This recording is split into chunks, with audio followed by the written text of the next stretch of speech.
ગુજરાતમાં લોકસભાની ચૂંટણી પૂર્ણ થઈ ગઈ છે. મતદાન પૂર્ણ થઈ ગયું છે. ભાજપના નેતા પુરુષોત્તમ રૂપાલા સામે ક્ષત્રિય સમાજ દ્વારા આંદોલન ચાલી રહ્યું હતું. હવે મતદાન પછી પુરુષોત્તમભાઈ રૂપાલાએ ફરીવાર ક્ષત્રિય સમાજની માફી માગી છે અને પોતાની વાત આ રીતે રજૂ કરી હતી.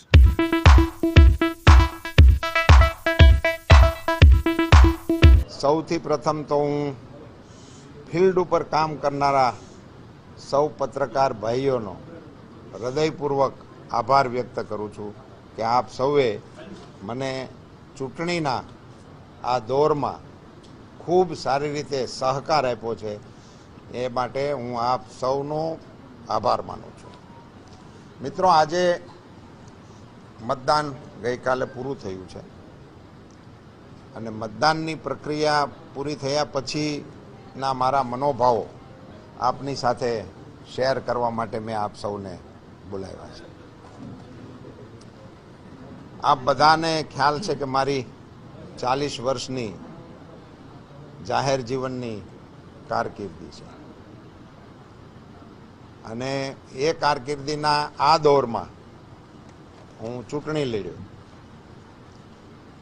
મારે આપ સૌની વચ્ચે એકદમ નિખાલસ એકરાર કરવો છે કે મારી સમગ્ર કારકિર્દી દરમિયાનનો સૌથી કઠિન દોર એમાંથી હું પસાર થયો છું. ગઈકાલે ચૂંટણી પૂરી થઈ ગઈ, મતદાન સારી રીતે થયું, ઉત્સાહપૂર્વક વાતાવરણની અંદર થયું અને સૌથી સારા સમાચાર તરીકે હું જેને મૂલવું છું એ સંપૂર્ણ શાંતિપૂર્વક થયું. એ ઘટનાને કારણે હું અત્યારે આપ સૌની વચ્ચે મારી લાગણીઓ શેર કરવા માટે આવ્યો છું.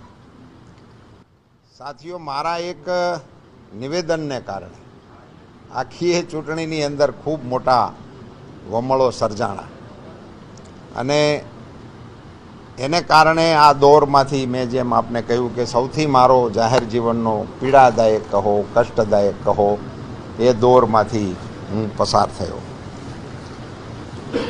મારે આપને સૌને કહેવું છે કે મારી ભૂલ થઈ,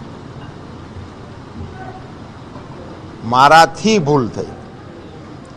એની પ્રતિક્રિયામાં ક્ષત્રિય સમાજ તરફથી એના સમાજને ઉદ્વેલિત થવાનું નિમિત્ત બન્યું, કારણ બન્યો. પણ આખી એક ઘટનાનું કેન્દ્રબિંદુ અને કારણ હું જ હતો.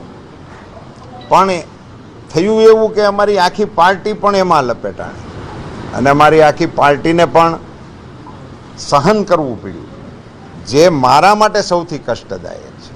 મને ઇન્ડિવિડ્યુઅલ એ બહુ પીડાદાયક બાબત છે. સામાન્ય સંજોગોમાં મારા વક્તવ્યો એ મારી પાર્ટી માટે એસેટ હતા, મારી પાર્ટી માટે એ પ્રોત્સાહક રહેતા હોય. એને બદલે હું જ્યારે કેન્ડિડેટ હોઉં ત્યારનું મારું એક વક્તવ્ય એ સમગ્ર પાર્ટીને દ્વિધામાં મૂકનારું થયું, મુશ્કેલીમાં મૂકનારું થયું. એનો પણ હું એકરાર કરું છું અને એની સઘળી જવાબદારી મારી છે એમ હું બહુ સ્પષ્ટપણે આપ સૌની વચ્ચે સ્વીકાર કરું છું. પાર્ટીના અમારા પ્રમુખ તરીકે CR પાટીલ સાહેબે પણ દિલગીરી વ્યક્ત કરેલી. એમણે પણ આ બધાની સાથે પ્રયાસો કરીને જે કંઈ કરવા જેવું હતું એ બધું કરતા જ હતા, પણ એનું નિમિત્ત માત્ર હું હતો. મારે આપ સૌને એ કહેવું છે કે હવે હું માણસ છું, તો માણસ માત્ર ભૂલને પાત્ર. અને મેં તો તે વખતે પણ સહજથી જેવી ક્ષત્રિય સમાજમાંથી હજી તો યુનાઇટેડ વેમાંય નહોતું અને 1 to 1 જે લોકોના મને ફોનો આવતા હતા, તરત જ મેં તો કહ્યું હતું, કારણ કે મારા મનમાં કશું હતું નહીં એટલે મેં દિલગીરી વ્યક્ત કરી દીધી હતી, માફી માગી લીધી હતી અને આગળ જતાં સમાજની વચ્ચે જઈને પણ મેં, અને એ વખતે પણ આપ બધા સાક્ષી હતા અને તે વખતે પણ મેં માફી માગી હતી. હવે જ્યારે મતદાનની પ્રક્રિયા પૂરી થઈ છે અને હવે મતવાળો વિષય કાંઈ છે નહીં, હવે રાજનીતિવાળો વિષય પણ જે છે નહીં, કારણ કે ચૂંટણી હોય ને એટલે પછી બધું એમાં અંદર આવી શકે એ આપણને બધાને ખ્યાલ છે. એટલે એમાંય હું તો કંઈ બહુ જવાના મતનો છું નહીં. હવે હું પુરુષોત્તમ રૂપાલા ભારતીય જનતા પાર્ટીનો કાર્યકર્તા અને જાહેર જીવનનો એક કાર્યકર્તા તરીકે ક્ષત્રિય સમાજના જે લોકોની લાગણી દુભાણી હતી અને મેં ત્યારે માફી માંગી હતી, એનો એક ભાવાર્થ એવો પણ નીકળતો હોય કે હવે ચૂંટણી છે તો ફરજિયાત છે કે આવું કંઈક કરીને એમાંથી રસ્તો કાઢવા માટેનો પ્રયાસ કરે, અને એ પણ સ્વાભાવિક છે. આજે હું નમ્રતાપૂર્વક માફી માગું છું, સમગ્ર ક્ષત્રિય સમાજની માફી માગું છું, ક્ષત્રિય સમાજની અમારી માતૃશક્તિને પણ વિનંતી કરું છું, અને ક્ષત્રિય સમાજને કહું છું કે ઔદાર્ય એ ક્ષત્રિય સમાજનું ભૂષણ છે. હવે આજે રાજનીતિ પ્રેરિત આ મારું નિવેદન નથી. હું આપ સૌને કહેવા માગું છું કે આપણા દેશના વડાપ્રધાન અને વિશ્વની ઉમ્મીદ એવા આદરણીય નરેન્દ્રભાઈ મોદી સાહેબને પણ આ ઘટનાને કારણે સાંભળવું પડ્યું છે.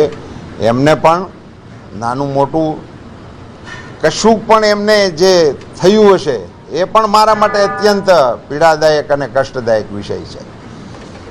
તો ફરીથી હું આપ સૌના માધ્યમથી એક નમ્રતાપૂર્વક મારી માફીને પ્રસ્તુત કરીને ક્ષત્રિય સમાજને આહ્વાન કરવાના મતનો છું, વિનંતી કરવાના મતનો છું કે રાષ્ટ્ર જ્યારે વિકસિત ભારત બનવાના લક્ષ્ય તરફ આગળ વધી રહ્યું હોય ત્યારે એમાં મારી ભૂલને નિમિત્ત બનીને આખા સમાજને કોઈ પણ પ્રકારની અન્ય બાબતોથી એ સમાજ માટે કશું કહેવાનું ઇતિહાસને મન થાય એવી બાબતોથી પર રહી અને ક્ષત્રિય સમાજ રાષ્ટ્રના વિકાસની આ કેડીની અંદર અગ્રેસર ભૂમિકા ભજવવા માટે આગળ વધે એવું નમ્ર નિવેદન, નમ્ર અપીલ આપ સૌના માધ્યમથી હું કરવાના મતનો છું. સાથે સાથે મારી આ ભૂલને કારણે સર્જાયેલા વમળોથી અમારા કેટલાક સાથીદારોને પણ સહન કરવાનું આવ્યું છે. તો હું આપ સૌની સામે એમના માટે પણ મારી દિલગીરી પણ વ્યક્ત કરું છું અને એમની પણ ક્ષમા ચાહું છું. આપ સૌને મારો નમ્ર અનુરોધ છે કે આપ સૌએ આ મારા કઠિન દૌરની અંદર જે પ્રકારે મને સાથ અને સહકાર આપ્યો છે હું એની પ્રશંસા કરું છું. પુનશ્ચ મિચ્છામિ દુક્કડમ.